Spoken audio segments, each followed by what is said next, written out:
over the last 3 or 4 months since CES, I have been holding back a trick question for every one of the panels that I've had for the last several months. And it's crazy answers, and we'll see what happens here today, because I'm going to try it again. So, Steve Brumer offers each of you $10 million to build something, a widget, an app, a platform, a whatever, in the IoT space. What would you do? And you have to give me a 25% return on my investment in 3 to 5 years. So what would you do with my $10 million? And I don't care if it's security related or consumer related or enterprise. I don't care, but tell me what you would do with my money.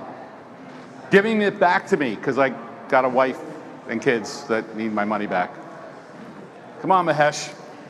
Well, you know, as I have been working in this testing and certification, I would spend most of the money in testing and making sure these devices, whatever you're bringing to the market, are being interoperable, and it meets all the requirements, not just, again, the standard regulatory side of it.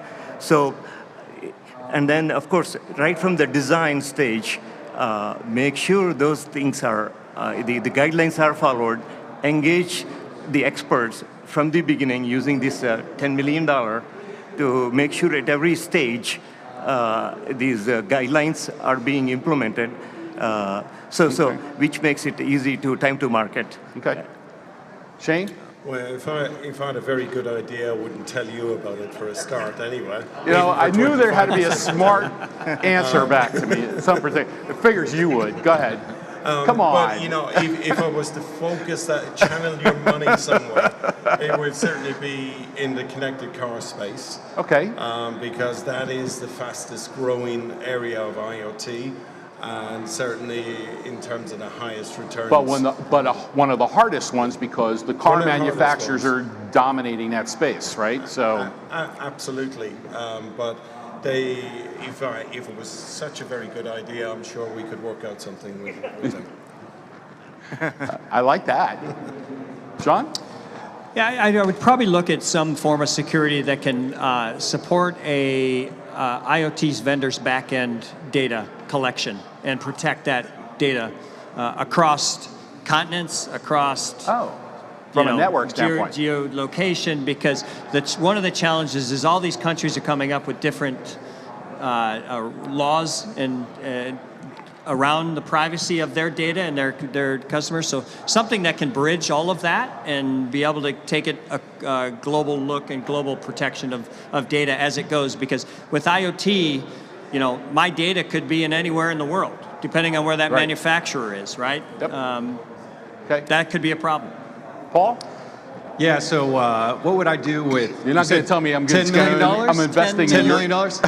So I would go find someone with a great idea, invest in their company, because I know that building and designing IoT solutions is hard enough, coming from you know, a team that looks at, from a security perspective, you know, the challenges there, just being able to bring a compelling product to market that provides value. I mean, that is tough work right there. Yes. And I think pushing innovation forward, I mean, credit to all those who are on the supplier and product development side of the equation, because that's not easy.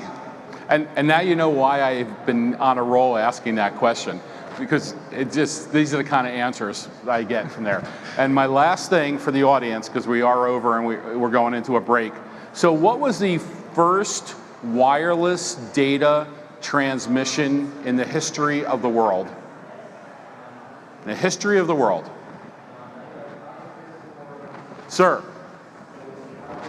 I can't hear you. Smoke signals? Okay, anybody else? That's a good one. I get that almost every time. Go ahead, anybody? Oh, I stumped the room again. It was when God sent Moses the 10 Commandments. It was a bullet that came out of the air and wrote it on a tablet. The first wireless data transmission. With that, I am done. Thank this panel. We're going into a break now. We'll be back in 15 minutes. We got 4 more presentations before the end. Thank you so much.